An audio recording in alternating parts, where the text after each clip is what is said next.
Ah, yes, the good old Western tactic of bringing in the necromancers to milk the dead cow.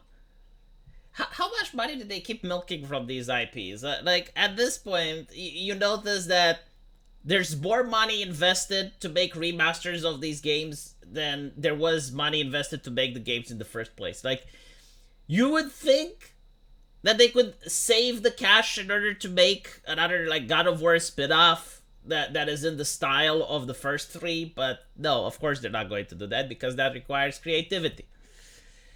Instead, I'm going to tell you what they're going to do. They're going to remove stuff from the first three one day. I already know what they're going to remove, by the way. Right? They're going to remove the sex scenes. Do you know that the Oracle has a boobie? You can't show that. No, no, no. And the modern audience can't be exposed to such horrors. I mean, seeing Kratos butchering and murdering his family, like, that is what the modern audience craves. But to actually show that he makes love with the ladies, oh my god, can you imagine subjecting Americans to that? How do I know, chat, by the way? How do I know that this is going to happen? You know what? I would be shocked. I would be astonished if they decide to keep the sex scene where you mash circle or whatever in order to please Aphrodites. I remember it was actually difficult to please Aphrodite. Like her sex minigame was a lot more difficult than the two women that you start off with. But yeah, you're not going to have that, of course. What else are we going to have? We're going to have people that are surprised that you're actually expected to play the game rather than watch it as a movie. Like I can see it right now. That there's going to be people who are like, well, where's the cutscenes? Well, I'm supposed to pick up the control. I'm actually supposed to play. What? Yeah, apparently they're going to remake the classic trilogy, remastered. They're also going to make sure that Ascensions, Chains of Olympus, and Gods of Sparta would be included, right? So the ones that I didn't get to play, those aren't going to be in. Well, what's interesting is that God of War 3 already got a remaster. Like, as you can see in the picture here, the last one looks better than the previous two. And there's reasoning for that. It already had a remaster quite recently. I don't know, like, why they're remastering it yet again. I mean, again, like you can play it today. Maybe it's not optimized for the PlayStation 5. Like, I forgot if God of War 3 was made for PlayStation 5, but even if it's PS4, you can still play it. Like, I have it on my PS5. I can play it. It's a good game, by the way. Oh, there's another scene where Kratos murders an innocent woman for no fucking reason whatsoever besides cruelty. Like, this is actually part of his character. This is what made Kratos stand up from other characters, is that it's not even that he's an asshole. Like, he's a character that you literally hate. Like, as a player, you despise Kratos. You think that he is an absolute monster. And that is what made him stand out. That is why God of War is so great. It's because it's original, right? Like, there is this idea that in order for people to like a character, it has to be benevolent. And these people go Pikachu face and don't fucking understand why people like Homelander. Right? Like they literally don't get it. It's like, oh, but why are you sympathizing with Homelander? Why are you sympathizing with Soldier Boy? It makes no sense. They're bad characters. And it's like, yeah, because they're not supposed to be paragons of humanity. You're not supposed to emulate with them. They just happen to make interesting story, dumbasses. It's the same like Arthas from Wrath of the Lich King, right? Like the Lich King from Warcraft 3. When you play as him, you're playing as a person that murders his own father, that then leads a genocidal campaign against his kingdom. I remember, like, in the first mission in the Frozen Throne, where you get to play as Arthur, you have, like, peasants that are trying to run away from the city. And you have to hunt them all down. And if enough peasants escape, you lose the mission, so you start over. So like, the whole purpose is for you to kill, like, innocent peasants and turn them into undead. You're playing as an absolute, complete asshole. And this is a guy that manages to, quote-unquote, win the Warcraft 3 expansion. Like, he manages to beat Illidan, he manages to beat the Blood Elves, he destroys cities, he destroys kingdoms, and yet he is the protagonist.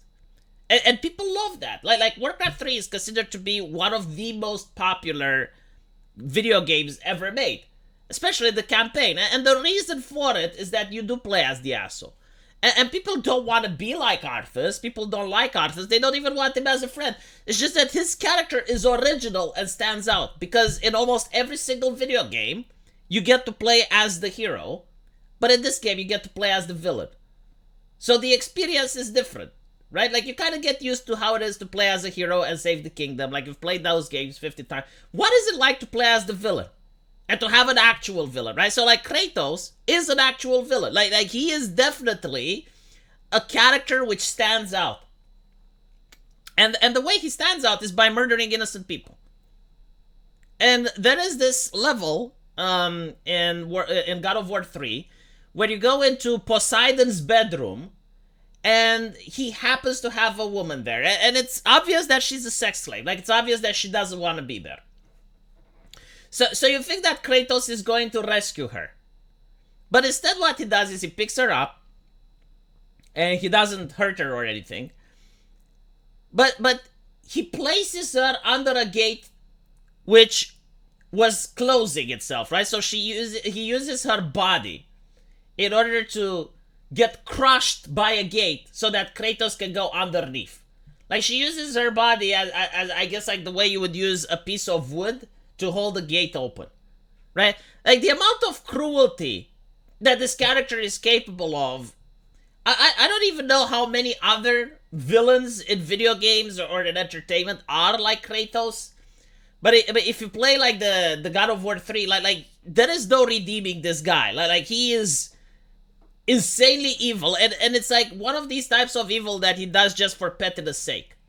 Like, there may have been other ways that he could have figured out to get across that puzzle. Especially, like, again, like he's powerful as a god and whatnot. Maybe he could have ripped the gates open or whatever. But he chooses to just do this out of pettiness. Right? He kills innocent people for no reason. The sailor, like, this is how you start the game. Like, and I bet, like, they will keep this in, because when it's done to a man, it's fine. He kills a Hydra, and he finds the captain of the ship inside the Hydra's throat, like he's hanging on for his life.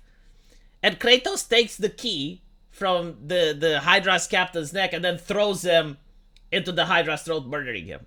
Again, for no reason whatsoever. Like, he didn't have to do that. Like, he could have saved the guy, but instead he chooses to kill him. And this is the type of character, right? And I bet they're going to remove aspects of that. They're going to remove, because it's not for a modern audience. It's too violent. It's too... Well, actually, no, the violence is fine, but it's not directed to the correct people. And the women in the game, you know, which are very sexy, and it goes, like, with the whole aesthetics. Like, Kratos is buffed, muscular, shirtless, right? Like, he's peak masculinity. And the women in the game are peak femininity as well, right? Like, they have boobies, they show nipples. It was not on PlayStation back in the day. And I'm willing to bet they're going to cover them up. Like, you can't do that today. Which, to me, it's not a problem, right? Because you can always play the old games if you want. I mean, hell, it's 2023. Like, you can find the Japanese do better stuff than... But it's an insult to the original creators. You're basically saying that their work isn't good enough. It's like finding a Roman statue of Venus. That's a classic. And then covering her tits because you're embarrassed. And you're basically, you know, insinuating that the people who created that, like the sculptures that made the statue of Venus, are perverts. That's what you're doing. Let me know what you guys think, though. And as usual, I will see you in the comment section. Take care.